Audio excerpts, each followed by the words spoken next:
Olá pessoal, tudo bem? Está no ar o segundo episódio da Parametrocast, o primeiro podcast de escritório de contabilidade de Birigui região, e hoje nós temos a honra de trazer o nosso segundo convidado, tá? É um convidado de peso, tá? Assim como o primeiro. Hoje nós vamos entrevistar aqui, trazer um bate-papo enriquecedor, o pastor Eliezer, tá? Da Igreja Amor e Cuidado de Araçatuba, tá bom? Ele que é pastor de finanças da Igreja Amor e Cuidado, e a gente vai trazer um bate-papo muito enriquecedor, porque ele também, gente, é ex-fiscal do ICMS do Estado de São Paulo. Então esse bate-papo vai ser muito bom, né, de grande valia para empresários, estudantes, tá? Principalmente empresários que querem entender como funciona, e a gente também vai falar sobre finanças, tá? No reino, e como as finanças no reino, qual vai ser a nossa visão, a visão das finanças, né, no reino e para o nosso negócio, tá bom?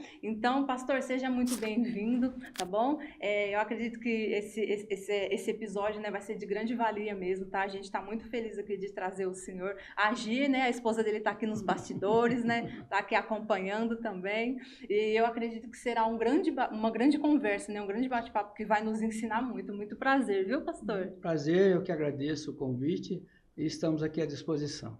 Então vamos lá. Bom, assim como eu introduzi aqui no início, né, pastor, a gente conhece assim um pouco da sua história, né, e a gente tem uma grande, o senhor é uma grande autoridade para nós, tá? Tanto espiritual quanto de carreira, tá bom? Então, se o senhor não sabia, o senhor já está sabendo. É uma grande inspiração para a gente, tá? Porque o senhor é muito sábio, né? Tudo que o senhor aborda sobre finanças, que a gente aprendeu no êxito, né? Os seus filhos também são referência para a gente, né? Um é advogado e o outro... pastor. E o outro, aí, ó, pastor, mas também é nessa área profissional também, eles são excelentes. A gente já fez, né, negócio com eles, né, Flávio? Então, eles são bem inteligentes também, assim como o senhor. E assim, já dando as boas-vindas, né? Eu queria abordar essa primeira etapa aqui do nosso podcast, pastor, para a gente falar um pouquinho sobre carreira, né? E visão de negócio. Antes da gente começar, né, eu gostaria que o senhor contasse um pouquinho para a gente a sua trajetória profissional, né? Como o senhor iniciou a sua carreira, né, como agente fiscal, né? E como era a sua rotina no dia a dia, fiscalizando as empresas. Se o senhor consegue relembrar um pouquinho e contar para a gente como que foi isso. Sim, a minha vida não foi toda ela de fiscal, né? Eu comecei a trabalhar num escritório de contabilidade, Que bacana. era auxiliar de contabilidade. Aí depois, na empresa que eu estava, eles acertaram o serviço, aí me dispensaram. E depois fiquei procurando emprego e o próprio patrão que era, né, daquele serviço lá foi na minha casa e falou: você não quer trabalhar de novo com contabilidade? Eu falei assim: quero, estou desempregado. E ele me levou para trabalhar com contador. E ali eu comecei a aprender a fazer contabilidade. Entendi. Né? Então, fiz um bom tempo contabilidade, trabalhei com aquele senhor, uma pessoa muito inteligente, muito assim, carinhosa, sabe? Familiar, Sim. né? Não era aquele patrão, né? Ensinava tudo. E dali eu fui ser contador profissional de uma empresa, né? Entendi. O senhor estudou contabilidade também? Sim, eu fiz o técnico em contabilidade, depois fiz a faculdade Ai, de que ciências bacana. contábeis, né? Muito bom. E aí, depois de contador de algumas empresas, eu novamente perdi o emprego. E aí eu falei assim: bom, eu acho que a área da contabilidade não está legal. Eu vou começar a prestar concurso público. E comecei a prestar concurso público, passei em alguns de banco, inclusive trabalhei uma época no Banespa, época que era Banespa, hoje é Santander. Mas aí, num desses concursos que eu fiz de fiscal, fiz em Goiás, acho que Minas, e aí fiz em São Paulo. E consegui passar em São Paulo, e aí então foi quando eu fui chamado, em 1990. Ai, o ano que eu nasci. Então, eu estava assumindo em 90 a fiscalização de ICMS. Comecei na fronteira, trabalhei 1 ano e meio na fronteira. Nossa, qual cidade? Qual município? Olha, a primeira fronteira que eu trabalhei foi lá em Primavera, na divisa do São Paulo, Mato Grosso e Paraná. É o Pontal do Paranapanema, lá na sei, ponta do estado, sei. né? Uma cidade que chama Primavera. Sei. E lá era na rodovia mesmo, no entroncamento lá do final da divisa, ali que eu comecei. Depois eu vim para a região de Jales, Santa Clara do Oeste, Santa Martina, aí vim para Araçatuba. Entendi. E aí comecei a trabalhar na cidade, aí trabalhei até 2015. Nossa, recente então? É, recente. Caramba! Aí o senhor se aposentou nessa Aí eu carreira. aposentei, Entendi. exatamente. Né? E como que era a rotina, assim? Você chegava... eu acho que é por demanda, não é? Não, é assim. Sempre o fiscal, ele não trabalha do jeito que ele quer, como ele quer. Sim. Ele recebe ordem de fiscalização. Uhum. Então, a gente tem um superior, um chefe. Tem até hoje na isso, fiscalização. Né, quando a gente recebe de vocês, assim, a notificação. É a ordem de serviço, né, que fala, a ordem de serviço, né? Então, a ordem de serviço vem para a regional, né? Vem para o posto fiscal da cidade. E aí, os superiores, né, o chefe, o inspetor, aí manda para os fiscais. Aí você pega, então, você verifica o que é para fazer, aí você notifica a empresa, apresentar a documentação, né? E aí você analisa os documentos e faz ou auto de infração ou não, né? Temido auto de infração. Mas nem sempre é da auto de infração, sim, né? Sim. Só quando tem mesmo alguma coisa errada que não dá para passar, né? Entendi. Que legal. Só um adendo, né? Eu tentei por um ano, na verdade eu nem fiz prova não, tá? De concurso não, mas eu sempre fiquei 14 anos em escritório de contabilidade antes da gente abrir o nosso, né, Flávio? E eu estudei por um ano para tentar na Receita Federal. Só que hoje em dia está bem diferente a questão de concurso da época do senhor, né? Está mais difícil de sair hoje, né? E também está defasado de servidor também. Então eu não entendo muito. Inclusive o Estado de São Paulo, a notícia que a gente tem dos bastidores é que eles estão... É o maior fisco, né, pastor? É o maior fisco do Brasil.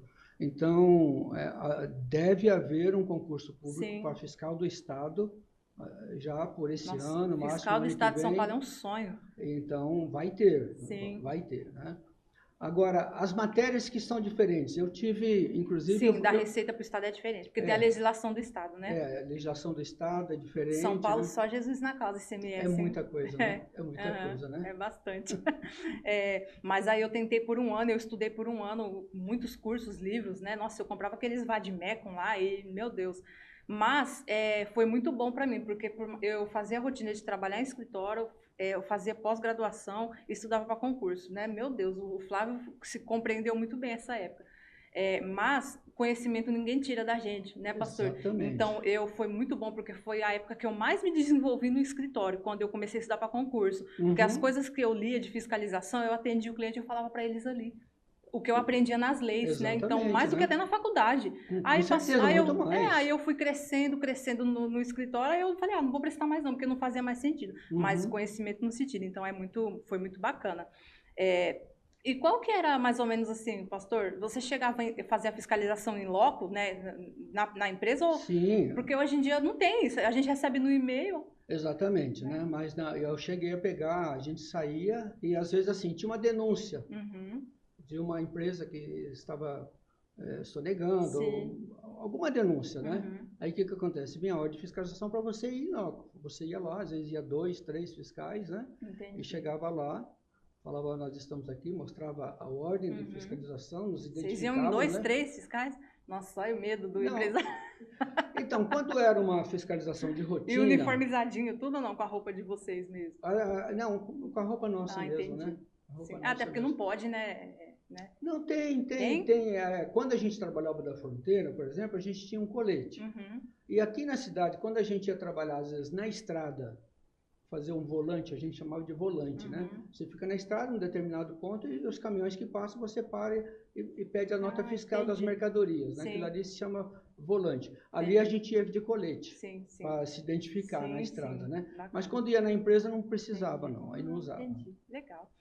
Bom, hoje em dia, pastor, a visão do empresário, assim, né, eles têm um pouco de medo, né, de ser fiscalizado, né? A gente trabalha com isso, né? E a gente lida com isso aí o tempo todo, né, Flávio? Então, assim, hoje o empresário, ele tem medo da Receita Federal. Medo. Então, hoje, qual que é a missão da Parâmetro? A gente educa os nossos clientes empresários que não precisa ter medo. Se você está fazendo tudo certo, né? Ou até que não, se não está fazendo tudo certo, vamos fazer uma programação, porque eu nunca esqueço, e eu ensino isso para os clientes. Uma vez o senhor falou numa reunião, eu não lembro qual foi, se foi no Êxito, não lembro. Mas o senhor falou assim que, num bate-papo lá que estava tendo, eu acho que era um Êxito, que o senhor pegou uma empresa, recebeu um gabinete, né, um empresário, e aí ele estava com a movimentação desorganizada. E aí o senhor explicou para ele, olha, você não precisa mudar tudo agora. Não tem como fazer, ninguém, né, pastor, Perfeito, consegue. não dá. Mas você pode fazer uma programação para daqui 2, 5 anos você conseguir tirar a nota fiscal de tudo e tudo mais. Então, eu levei isso daí, né? A gente tá, e eles falam, é verdade? Porque eles pensam, qual que é o medo? Não, se eu for mudar da água para o vinho, né, de uma hora para outra, eu vou quebrar. Exatamente. Né? Então, a gente né, aprendeu isso com o senhor, a gente leva isso para os nossos clientes. É uma programação. Essa é né? a melhor orientação que tem, porque o empresário, ele tem que trabalhar com programação, com Sim. planejamento, né? Não dá para trabalhar assim no estouro, né? Sim. Eu não pagava nada, agora vou pagar um monte de imposto. Exatamente. Né? Vai aos pouquinhos e acerta, regulariza, chega aos 100%, não importa se vai 2, 3 anos, 5 anos, o que importa é que você está no caminho. Tem um planejamento, para regularizar, né? Isso é o importante. Muito bom mesmo, então a gente está no caminho certo, hein, Flávio? Bom, então, mais uma pergunta aqui para a gente matar essa primeira etapa, né, do nosso podcast. Como o senhor vê a visão do empresário hoje, mediante fiscalização e tudo mais? Como que o senhor vê isso hoje? Olha, eu vejo assim, que é mais medo do que realidade, como você disse, né? Tem o medo da fiscalização. Eu acho que o empresário não deveria ter medo da fiscalização. Ah, está sonegando? Muda. Muda, mas muda sim, né? Faz um trabalho de planejamento para você dormir em paz. E se um dia o fiscal chegar na sua empresa, você vai receber numa boa, sem tremer, sem ficar apavorado. Porque você tem que trabalhar em paz. Sim. Então, eu sempre falo que a paz não tem preço, a paz. Verdade. Você trabalhar com medo, né? E o fiscal também, o fiscal não é aquele monstro que chega, que quer ferrar. No passado houve muito isso, né? Alguns fiscais que às vezes não tinham um nível de escolaridade boa, então ele achava que na cabeça dele todo empresário é sonegador. É porque tem uma intimação antes, né? Aí vai apresentar, não é que eles acham que vão chegar, R$8.000, paga não, 300 mil. Isso não existe mais, isso não existe mais. É uma notificação, apresenta a documentação, quando encontra o erro, chama o empresário e fala o que vai acontecer, como é que vai ser a atuação, chama o contador, explica. Então, hoje mudou muito a fiscalização. Então, eu acho que o empresário tem que tirar esse medo, procurar andar o mais certo possível, mas evitar esse estresse do medo, né? Sim, muito bom, muito legal, gente. Bom, lá se foi, né, a nossa primeira etapa, tá, gente, do podcast. A gente falou um pouco aí sobre a carreira do pastor, né, sobre a visão dele nessa questão de fiscalização, né, e é isso, muito pertinente que o senhor falou. Hoje a gente tenta trazer essa educação para o empresário, né, porque eles pensam que de uma hora para outra vai chegar e vai autuar. Não é assim. Não é assim. Não é, mas eu acho que é preconceito mesmo, né? É que nem o cara que é MEI, né? Ele nunca vai ser um ME porque eu vou pagar muito imposto, muita burocracia. Às vezes a gente chama ele ali no escritório para conversar e, você vai pagar 3 negócios aqui, 3, falando português claro, assim, né? Só generalizando. Viu que não é uma burocracia? Ele fala, nossa, é mesmo. E aí aí parece que cai um semblante, né? E ele entende que não é aquilo. Então, é um trabalho de educação mesmo, né? Para empresário. Há muito mito, muito mito. Exatamente, bom, então, indo agora para a nossa segunda etapa, né, do podcast, a gente vai falar um pouquinho, pastor, sobre finanças, tá? E organização. Na verdade, pastor, hoje, né, existe, né, um princípio, né, contábil, né, que chama o princípio da entidade, né? Que você tem que separar as contas que é da empresa para as contas que é da pessoa física.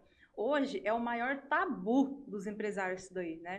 Então, tem muito empresário no escritório que procura a gente também para esse tipo de consultoria. E aí a gente tem que fazer um pouco do papel dos dois, né? Um pouco contador e um pouco consultor ali de finanças. É porque se você arrumar um, você já arrumou o outro, né? Então a gente faz um trabalho ali, tanto na empresa quanto no imposto de renda dele e tudo mais. E aí começa a fazer sentido, né? Na cabeça. Por exemplo, já teve casos lá, Eline, eu estou no escritório que o meu contador fala que eu não posso tirar dinheiro da minha empresa. Eu falei, não, calma, você pode, desde que seja escriturado, que tenha documentação de tudo, faça a distribuição de lucro, informe na declaração e fica tudo certo, né? Exato. Mas é o preconceito, né? E o mito que nem o senhor falou. Então, eu queria pedir a opinião do senhor, né, como contadora, em relação a isso. Qual conselho, né, o senhor pode dar, né, para os empresários? Qual o impacto das finanças, né, desorganizadas na empresa? Qual o impacto na vida pessoal? O que que isso gera? Porque o senhor deve atender muita gente também, né? Então deve ter um padrão aí, né, de problema. Então, qual que é o impacto que a desorganização nas finanças, no negócio, gera na vida desse empresário? Olha, as finanças desorganizadas, aí a empresa também passa a ser desorganizada, né? Porque quem é organizado na empresa vai ser também nas finanças. Sim. Quem é desorganizado está arriscado a quebrar literalmente.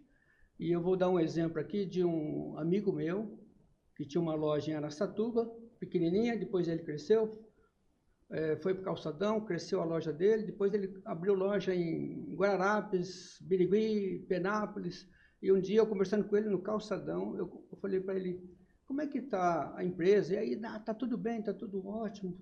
Aí eu falei assim, e as filiais, como é que está? Não, tá tudo bem, os meus gerentes vêm, pega a mercadoria, leva para lá. Eu falei assim, como é que é? Você faz transferência dessa mercadoria Sim, que de uma vem para outra. de uma para lá, Uhum. tal? Você tem esse controle?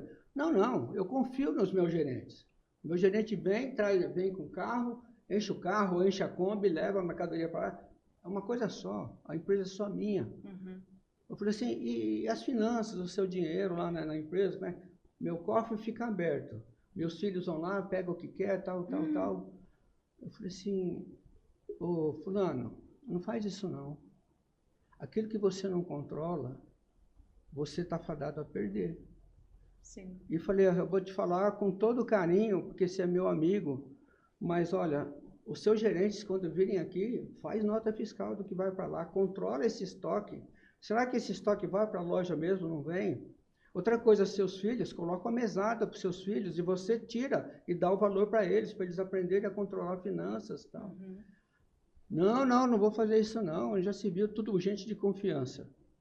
Passou alguns anos, acho que nem deu 5 anos, ele quebrou literalmente. Teve que fechar todas as empresas. E aí eu encontrei com ele, depois de quebrado, eu perguntei, então, se eu tivesse feito o que você tinha me falado, porque ele disse que os gerentes estavam roubando ele. Porque ele confiava, era todo gerente de confiança, estavam roubando ele. Os filhos, o pessoal da cidade via, filhos com carros importados, né, e pegando dinheiro à vontade, quebrou. E nunca mais se levantou. A última vez que eu encontrei com ele, depois de muitos anos, eu encontrei ele numa cidade bem longe, morando nos fundos de uma loja pequenininha, né? Uhum. Então, assim, literalmente foi o fim dele, por falta de organização. Sim. Há um ditado velho que fala o seguinte, dinheiro não leva desaforo, né? Então, dinheiro que não é controlado, ele vai embora. Você não consegue voltar. A empresa que é organizada, que controla as suas finanças, ela vai sempre sobreviver. Sim. Ela pode passar por maus e bons Mas é mais momentos, fácil, né? mas é mais fácil, porque se ela está organizada, quando vem uma crise ou vem uma situação de emergência, ela tem o controle, ela sabe onde atacar, o que fazer, qual a decisão a ser tomada, se para de comprar, se para de vender, alguma coisa ele vai tomar uma decisão, porque ele tem um controle e sabe o que está acontecendo. Sim. Quem não tem controle, não consegue organizar a empresa vai quebrar. Entendi, muito bem. E aí, pastor, só para a gente finalizar esse ponto, o que que isso impacta na vida? Você já falou que é quebrar, né? Infelizmente está fadado a quebrar, mas assim, na vida pessoal, a gente sabe que ele vai ficar mal, ele vai ficar cego, né? Vai ficar mal, assim, né? Vai afetar a vida pessoal, família, né? Qual que é esse impacto, assim, psicológico até, né, pastor? Psicológico, eu tive um amigo que não era empresário, mas por causa de dívida, ele entrou em depressão, tentou se matar, tal, e depois foi fazendo internamentos, fez internamento e acabou internado. Ele teve uma parada cardíaca e acabou falecendo por causa de dívidas, né? Uhum. Então, o que acontece? A pessoa, quando está descontrolada, ela entra em dívidas, ela fica nervosa durante o dia a dia, ela não tem mais raciocínio para ela poder negociar as mercadorias, as compras, as vendas, né? Ela perde um pouco de raciocínio porque a preocupação é só dívidas, né? Então, a situação financeira equilibrada te dá também equilíbrio para você trabalhar corretamente na empresa, em casa, né, com a sua família, Sim. né? Porque senão você, às vezes até tem os problemas lá da empresa que não conseguiu pagar todas as contas, chega em casa, briga com a esposa, o filho vai pedir alguma coisa, briga com o filho, então impacta até a família do empresário, né? Então, é muito importante esse equilíbrio para não afetar a vida pessoal, a vida familiar, né? E de todos que estão à volta ali na empresa. Sim. Então, realmente, pega esse insight aí, hein, gente, ó, que o pastor falou, aquilo que não controla está fadado a perder, né? Aquilo que a gente não consegue controlar, né? A gente perde. É muito importante mesmo esse insight que o senhor falou também, que é muito pertinente, foi sobre o equilíbrio, né? A gente, eu nem lembro se eu falei isso no nosso primeiro podcast, mas a gente chamou no nosso escritório, pastor, uma psicóloga, e ela falou sobre equilíbrio, né? Equilíbrio na vida pessoal, profissional, na fé também, né? E na familiar, né? Se eu não me engano. Que a gente tem que buscar um equilíbrio nesses 4 pontos, porque se algum deles estiver fora, a outra ponta vai respaldar e aí vai ficar ruim, né? Para tudo que é lado. Então é isso. Então a nossa paz, né? A gente fala que nem um AVC, nem um CNPJ vale um AVC, né? Não vale, não vale. É isso. Bom, muito bom. Então, bacana. Entrando agora na nossa terceira etapa do podcast, pastor, a gente vai falar um pouquinho sobre o dinheiro e o reino de Deus, né? Porque hoje, pastor, a gente tem um problema, eu não sei como que a visão do senhor vai ser muito legal aqui esse bate-papo, porque hoje a gente tem um problema assim, que as pessoas elas têm um pouquinho de preconceito de falar de dinheiro nas igrejas, né? Só que, pastor, esse povo, ele precisa ter esse conhecimento também, né? Porque a Bíblia fala, né, que a gente precisa do conhecimento, né, para a gente não perecer e tudo mais. Hoje, muita gente tem problema de falar de dinheiro na visão do reino, então muita gente critica. Eu já vi, tá? Eu falo isso porque eu já vi. Eventos de empresários, né? Graças a Deus que isso daí está sendo quebrado. Isso impacta muito, né? E a Bíblia, ela se completa. Então, a Bíblia, ela ensina de tudo um pouco. Por que ela não ensina só você buscar Deus ali, os princípios amar o próximo, mas também cuidar do dinheiro, né? Sendo que eu acho, pastor, que cuidar do dinheiro e das finanças também é um ato de você amar a sua família, de você preservar ali, né, a sua família, né, e não deixar que alguma dificuldade se aproxime e tudo mais. Então, eu queria perguntar para o senhor, por que as pessoas ainda têm esse preconceito com o dinheiro e a igreja? Exatamente. Eu acho que não é só a igreja, né? Particularmente também as pessoas têm dificuldade em falar sobre dinheiro, né? É uma falsa modéstia, né? A pessoa quer demonstrar humildade e então, para ele, humildade é não falar em dinheiro, né? Porque senão, se ele fala em dinheiro, ele está ostentando. Então, acho que vem esse preconceito, né? E também a igreja, o que acontece com a igreja, né? Muita gente acha, tem isso na mente, que quem é da igreja tem que ser pobre. O pastor tem que ser pobre. O pastor não pode ter um carro novo. O membro da igreja não pode ter um carro novo, né? Não pode ter uma casa boa. Enquanto que se você ler a Bíblia fala o tempo todo em dinheiro, em manutenção. Ela fala em prosperidade. A Bíblia fala em prosperidade. Se você ler o Velho Testamento, é Deus querendo prosperar o seu povo. Inclusive, tem um texto na Bíblia em que Deus fala o seguinte: eu tenho planos de fazer os meus filhos prosperarem, de terem um futuro, de terem esperança. Peraí, é o Deus que está falando isso, não sou eu, não é o outro pastor. Né? Então, se Deus quer ver os seus filhos prosperarem, e qual é o pai que não quer ver o seu filho prosperar? Todo pai, humanamente, quer ver seu filho prosperar.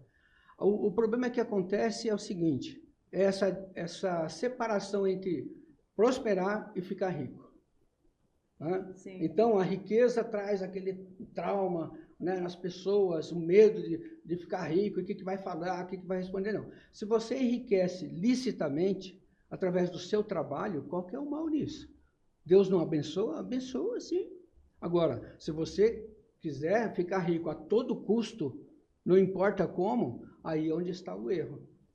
O problema é você querer ficar rico, né, a todo custo. Porque se você é colega, está numa empresa em que você é funcionário, você vai passar por cima dos seus colegas para você crescer.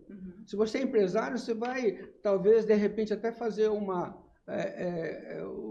o quê? Fazer uma promoção diferenciada para quebrar o seu concorrente. Então, a pessoa que quer ficar rica de qualquer forma, esse daí vai ter problemas e é o que todo mundo fala, não é? Sim. Mas a pessoa que cresce, que prospera com o que tem, trabalhando honestamente, ela é abençoada por Deus. Sim. Ela é abençoada por Deus. Então, não pode ter, é outro mito, né? Que não pode. A religião não pode falar. A gente já viu algumas religiões com distorções, pedindo tudo para a pessoa, né? Uhum. Tem que dar tudo para a igreja e tal. Aí você tem que ler a Bíblia. O problema das pessoas é o seguinte: se o pastor da sua igreja está pregando a Bíblia, você confere com sua Bíblia se ele está falando o que está ali. É se ele não fala de acordo com a Bíblia, você sai dessa igreja e vai para uma igreja que fala sobre Bíblia. Sim. Porque a Bíblia é a palavra de Deus. A Bíblia é o manual do ser humano e a Bíblia trata de todos os assuntos, inclusive de dinheiro. Sim, São muitas situações em que a Bíblia fala de sustento, de prosperidade. Agora, o que acontece? Você tem que conhecer a Bíblia. Você conhecer a Bíblia abre o horizonte para você entender o que é que Deus quer de você, qual que é a prosperidade que Ele quer para você. Não é você ficar rico por ficar rico, é ter propósito em tudo aquilo que você faz.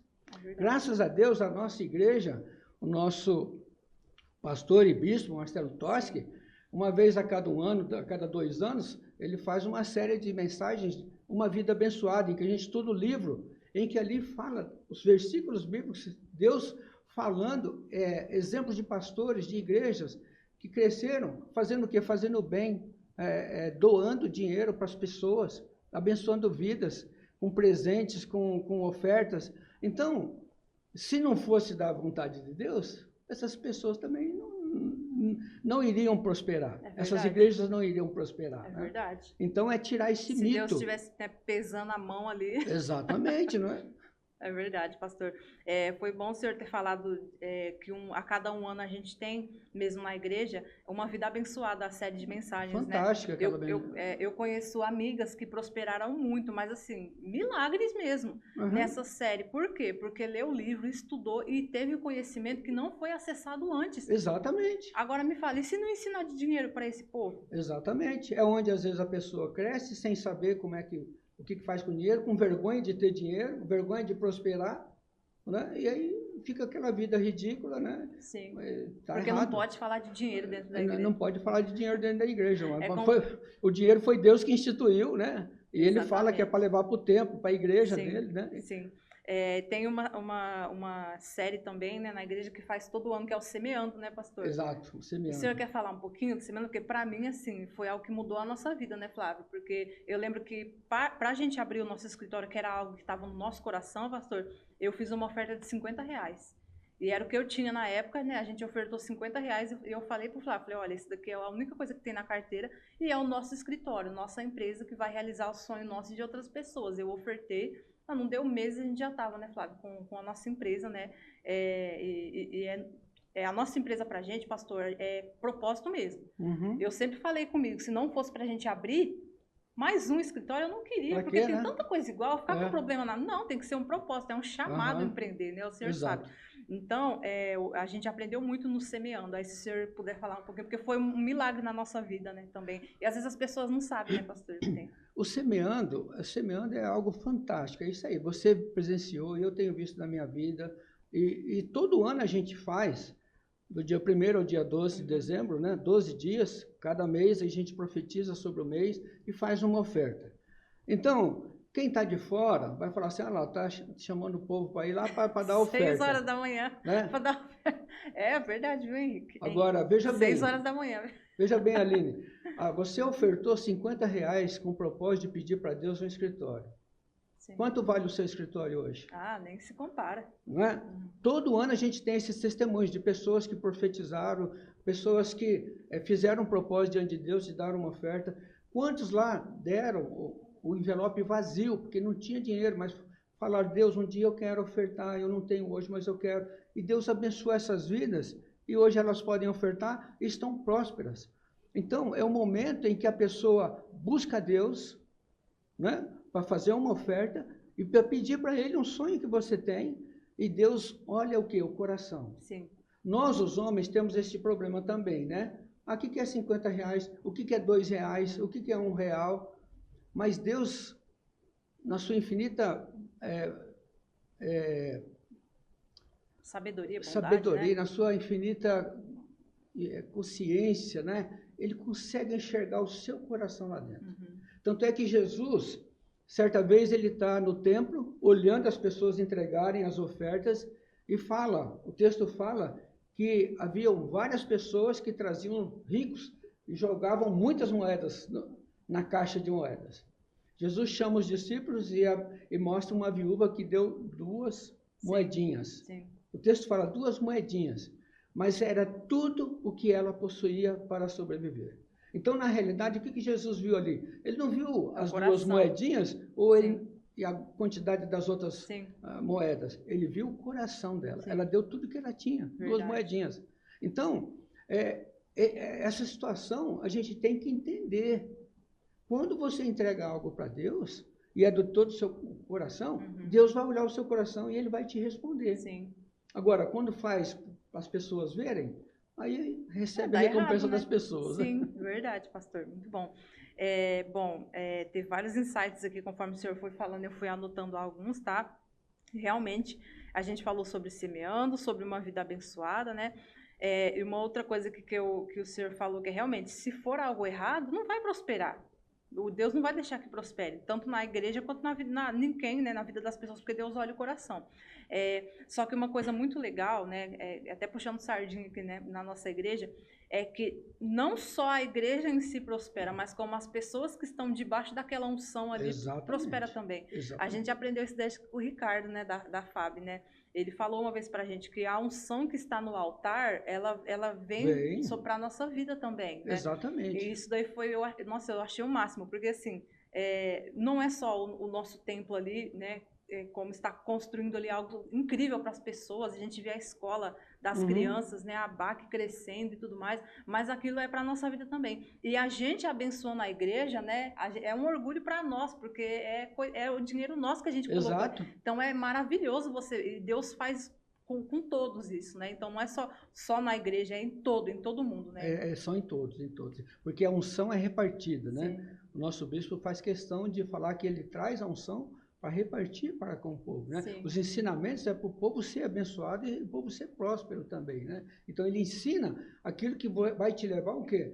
A obediência, a prosperar, a ser bênção na vida de outras pessoas. Verdade. Não é só na igreja. Às vezes a pessoa, só na igreja, leva dinheiro só para a igreja. Sim. Não, a BAC é uma instituição, né, beneficente, que abençoa tantas crianças que não são da igreja. Verdade. Né? Você aprende ali também o quê? A ofertar na vida de uma pessoa, honrar uma pessoa de fora que você admira, que você gosta, né? Uma pessoa necessitada, uma vizinha sua. Né?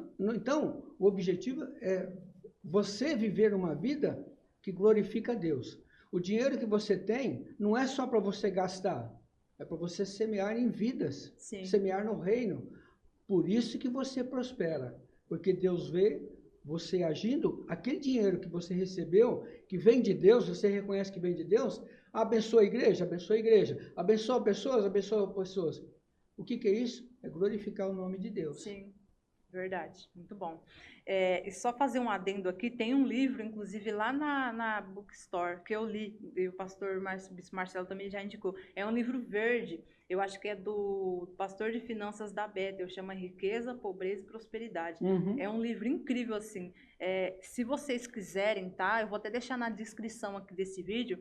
É um livro da capa verde, chama Riqueza, Pobreza e Prosperidade.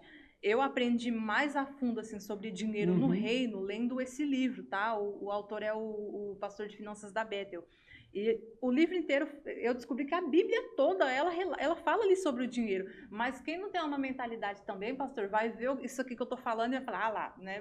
E realmente a Bíblia, ela fala bastante sobre dinheiro ali, de uma forma que a gente não percebe, mas Deus tá, né, Jesus está o tempo todo ali ensinando a gente, né? Através de vários versículos ali. E essa é a dica, tá, gente? E uma coisa assim, pra gente meio que finalizar já, tem um momento na nossa igreja, agora essa é polêmica, hein, pastor? Essa é polêmica. Mas é bom para ensinar, né, as pessoas e tudo mais, porque eu já entendi, mas tem muita gente que às vezes vê e não entende. Tem um momento na nossa igreja, antes do culto, que a gente faz uma declaração. Na verdade, é no momento da Momento de generosidade. Então, aí o pessoal já vai ficar sabendo como que é também. A gente faz uma declaração e a gente fala lá, todos ficam de pé, e a gente fala, eu declaro, né, que eu serei abençoado, próspero, rico, milionário, bilionário. E às vezes tem pessoas que não conseguem entender a profundidade disso, ou às vezes a pessoa que olha até com preconceito, fala, nossa, lá, a teoria da prosperidade. Tem, pastor, entendeu? A teoria não, o evangelho, né, da prosperidade, né? Como? Teologia da prosperidade. E aí, a gente tem esse momento de declaração. Para que significa esse momento que a gente faz essa declaração, pastor, na igreja? Veja bem, isto é comprovado cientificamente que aquilo que você fala, aquilo que você repete, te ajuda a viver aquilo que você estava falando, ok? Então, se você é uma pessoa pessimista, você só vai falar coisa ruim. Já percebeu? A pessoa pessimista está sempre ruim? Sim. Sempre ruim. Então, o que acontece? Quando você fala coisas boas, você profetiza algo de bom, entendeu? Não quer dizer que você quer aquilo ali a todo custo. Você está profetizando o melhor de Deus. Sim. Isso faz bem para sua mente, até para tirar esse mito de ter vergonha de ter dinheiro, vergonha de prosperar. Verdade. Então, o que acontece? Então todos serão ricos, todos serão bilionários, milionários? Não. Vai ter gente que vai continuar pobre, vai ter gente que vai ser médio, classe média, vai ter gente que vai ficar rico, milionário, e vai ter o bilionário. Sim. Então isso daí é uma projeção só para quê? Para que a sua mente não fique travada com vergonha de prosperar, né? Com vergonha de prosperar. É só isso daí. Então você declara coisas boas para você. O que vai acontecer? A sua vida vai se tornar melhor. Sim. Vai se tornar melhor. Não basta apenas você orar para Deus. Deus me orienta, me ajuda, faz isso, faz aquilo, me cura. Mas aí depois você não declara nada. Não, só declara ruindade, só declara pobreza.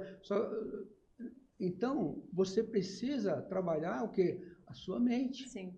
Você não pode ter um cérebro pessimista ou um cérebro envergonhado de ter dinheiro. Sim. Você não pode, você vai ter vergonha se você usar de má fé para ganhar dinheiro. Ganhar dinheiro ilicitamente. Agora, se você vai ganhar com o seu trabalho, e com o seu trabalho você vai abençoar muitas vidas. Imagina um empresário que começa a fazer essa declaração. Verdade. E aí, de repente, ele é uma microempresa. E ele é ofertante, ele é dizimista, e ele começa a colocar aí essa mensagem na sua vida, ele começa a vislumbrar, eu poder fazer isso, eu posso ajudar essa entidade, eu posso ajudar... E de repente ele começa a crescer e prosperar.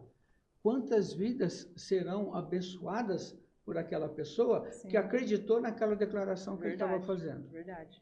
Então isso é muito importante. Não é para dizer que todo mundo vai ficar rico, não. E também não está falando que você tem que dar tanto para chegar a isso. Sim. Não, não. Você vai dar segundo o seu coração. Né? Muito bom. Mas que você tem que cuidar da sua mente para não ter uma mente pessimista, uma mente de escassez. Sim. Inclusive o livro que você citou, Riqueza, Pobreza e Prosperidade, veja bem, eu até emprestei esse livro que eu tenho lá na minha sala de atendimento e eu passei com uma senhora que foi lá e ela estava falando para mim o seguinte, que ela não conseguia cuidar dela. Ela tinha dinheiro guardado, ela aprendeu com os pais que tinha que guardar dinheiro, e de repente, quando assim, diminuiu o salário dela, a comissão e tal, ela já ficava preocupadíssima, né? Não comprava mais nada para ela, não comprava mais nada, não gastava nada, porque tendo dinheiro guardado, com medo de perder o dinheiro. Eu falei, não, você guarda dinheiro para você, numa hora difícil, você utilizar. Utilizou, passou aquela maré ruim, depois você volta a guardar novamente. Sim. Não é para ficar lá e nunca mexer. Sim. E o livro fala, tem pessoas que são pobres, crescem, ficam ricas, têm dinheiro, mas continua pobre na sua mentalidade. Ela tem dinheiro, ela é rica, mas a mentalidade dela é o quê? De escassez, de pobreza. Eu não posso, eu vou perder. Esse cérebro precisa ser mudado. Sim. E eu dei esse livro para ela ler, né, para ver se abre ali a mente. É muito bom mesmo o livro, gente. Por isso que tem algumas pessoas que ganham na Mega Sena e fica pobre em um Fica mês, pobre, né? Ganha exatamente. milhões e fica pobre em um mês, porque não vai fazer o quê? Não sabe o que Tem a fazer. mentalidade de escassez e não Exatamente. consegue investir o dinheiro. Muito bom, gente, muito bom mesmo. Bom, pastor, é muito bom, né? A gente falou sobre a declaração, esclareceu aí, né, para quem tem dúvidas. Eu vou fazer uma última explanação aqui, antes da gente entrar nos últimos 2 pontos do podcast, né, que já está dando a nossa hora. Eu queria que o senhor falava, eu sei que o senhor tem autoridade para falar, no atual cenário tributário do nosso Brasil. Porque o primeiro convidado aqui, a Gília deu risada. No primeiro convidado aqui que a gente recebeu, né, a gente recebeu um empresário que da parte do ramo tributário também, né? Ele faz esse trabalho diretamente com as empresas e ele deu a opinião dele e tudo mais. Agora a gente queria ver qual que é a opinião do senhor, né? A gente está num atual governo e a gente também está se aproximando, né? A gente não vai falar sobre reforma tributária, tá? Não vai. Não vai entrar nos pormenores aqui, nesse podcast não. Mas a gente queria que o senhor, porque tem muito empresário que às vezes a gente sabe, né, falando português, claro, a gente sabe que a gente está num governo que gasta demais, tá? Uhum. Mas tem empresário que está se antecipando com, às vezes, muitas preocupações. A gente sabe que tem que se programar sim. Só que qual que é a opinião do senhor em relação a isso, do atual cenário do Brasil hoje, e uma mensagem para a gente trazer de tranquilidade, porque tem muita gente também que depende do governo. Não cresce porque fala que o governo vai me barrar, não vou crescer. Então, a gente ensina até nossos empresários que não dependa do governo. Você é responsável pelo seu negócio, você é responsável por fazer o seu negócio, né, deslanchar e tudo mais. Então, qual que é a opinião do senhor em relação a isso? Eu acho que, eu acho não, eu tenho certeza que a tributação nossa é muito pesada. Sim. Ela é pesada mesmo, e é uma tributação pesada, tanto no âmbito federal, no estadual, né, também, e um pouquinho, o município é pouco, mas o estado e a federação, eles cobram muito imposto, né? E não tem aquela reciprocidade que é trazer para a gente aquilo que a gente precisa, o benefício da sua contribuição, do seu pagamento de imposto, né? Então, assim, infelizmente, o governo atual ele é perdurário mesmo, né? Ele gasta à vontade, ele não se preocupa em gastar menos, em economizar. Sim. Eu não sei o que passa na cabeça do nosso presidente, né? Mas infelizmente é essa a realidade. Sim. Então, e aí o ministro dele quer taxar tudo. Sim. Também, né? Até ficou a piada, né? Meu Deus do céu. Então, assim, mas eu creio assim que o empresário, se ele trabalhar corretamente, o imposto é alto, o imposto é alto. Só que é o seguinte, quando o empresário faz o custo da mercadoria dele, ele pega o custo da mercadoria, ele pega o custo da empresa dele e ele pega os impostos, ele joga no produto. Sim. Quem vai pagar o imposto? O cliente. É o cliente que está comprando o imposto, não é ele. Sim. Ele simplesmente recebe tudo junto e ele repassa a parte do governo e fica com a parte dele. Então, o que acontece? Aliás, quando a sonegação é muito alta, o que está acontecendo? O empresário está ficando com algo que é do governo e que ele pegou e ele cobrou do cliente dele.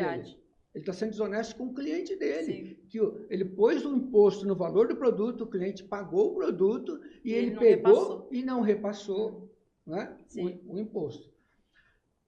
Agora, o que acontece? O empresário que trabalha corretamente, paga seus impostos em dia, não entra em financiamento de banco. Um grande problema de empresários no Brasil, e eu vi isso muito na fiscalização, chegava lá, mas por que a fiscalização diminuiu a sua arrecadação, os índices lá seus não estão bons, mas está difícil, o imposto é muito alto, tal. Aí você vai fiscalizar. O cara está cheio de empréstimo. Na realidade, ele não paga imposto, mas ele paga empréstimo para o banco. O giro dele está com o banco, né? Exatamente. Então, aquilo que ele deixou de pagar de imposto, ele pagou para o banco. Por quê? Porque ele não tinha dinheiro e recorreu ao banco. Sim. O empresário que trabalha sem depender do banco, não estou dizendo que ele não precisa pegar empréstimo, sim, mas vamos supor, o empresário que tem uma fábrica vai comprar uma máquina de 100 mil reais. Seria bom o financiamento, né? Seria bom. Mas quanto você tem? Você tem que ter no mínimo 80 mil reais e financiar só 20. Sim. Não, ele quer financiar 110. Porque pega 100 para comprar a máquina e 10 vai para o bolso dele, para ele gastar. Aonde não paga. Sim. a produção dele não vai pagar aquilo ali. Sim. Então, o empresário tem que aprender que ele não pode depender do governo. O governo tem que fazer alguma coisa, o governo tem que soltar a lei, tem que fazer... Não, esquece o governo, trabalha, faz o máximo possível, faz um produto bom, venda da melhor forma, né? Que você vai crescer, você vai prosperar. Está em crise o país, você não cresce, mas você mantém a sua empresa. Sim. A hora que voltar ao crescimento, você volta a crescer. Agora, não dependa de governo. Sim. Não dependa de governo. Isso mesmo, muito bom, hein, gente? Olha, deu toda a receita do bolo aqui, hein? Para vocês, empresários, aí andarem certos, tá? E é isso aí, pastor. Muito obrigada, viu? A gente discorreu aqui vários pontos aqui que, meu Deus, vai ser transformador aí para quem está assistindo, tá bom? A gente vai entrar agora, pastor, na parte final, tá, do nosso podcast. Uhum. Passou tão rápido, né? Finalizamos. E agora eu costumo fazer aqui 3 últimas jogadas aqui, pastor, eu vou fazer com o senhor também. A primeira parte é 2 perguntas polêmicas, né? A primeira parte, né? A segunda parte é um bate-volta, eu já vou explicar, tá? E a terceira parte é para completar a frase, tá? Então, eu vou fazer 2 perguntas polêmicas, aí se o senhor quiser responde, se o senhor quiser falar, prefiro me manter calado. Tá bom? Ó. Então, vamos lá, então. A primeira pergunta polêmica. Pastor, na sua carreira, algum empresário já tentou te comprar para você não fiscalizar? Sim. Caramba. Sim. E ouviu não. Ouviu não, Sim. Aceita um café? Ele falou, aceita um café para não fiscalizar a empresa? Então tá aí, respondido, sim. Eu acho que a segunda, né, o senhor já respondeu, né, porque que a prosperidade não é bem vista, né, dentro das igrejas, né, o senhor já respondeu também. Então tá aí, ó, muito bom. A segunda parte, pastor, é um bate-volta. Eu vou falar uma palavra, o senhor responde com apenas uma palavra. Por exemplo, eu vou falar televisão. O que significa televisão para você? Tá, a G já tá rindo já, ó. Então, eu vou falar uma palavra, o senhor responde com apenas uma palavra, tá? Então, o senhor vai ter que pensar um pouquinho rápido, tá? Vamos lá, pastor. Posso começar? Pode. Vamos lá, então. Deus. É tudo que um homem pode ter. Família. Não? Tá ótimo. Família. Equilíbrio. Ministério. Bênção. Amor e cuidado. A minha igreja preferida. Filhos. Bênção, a herança do Senhor. Trabalho. É preciso. Finanças. Equilíbrio. Marcelo Toschi. Bênção. Nosso líder, Bênção, né? Nosso líder. Pastor, agora para finalizar, complete a frase. Finanças organizadas têm o poder de... prosperar. Aí, é isso aí, gente. Muito obrigada, viu, pastor, pela participação, tá? Esse episódio já vai ficar gravado. Toda vez eu faço isso, né, Henrique? Vai ficar gravado para vocês. Vocês vão assistir, já vai estar gravado. Muito obrigada, tá? Em breve vai sair o nosso 3º episódio. E esse foi o Parâmetro Cast de hoje com o pastor Eliezer. Até mais, gente.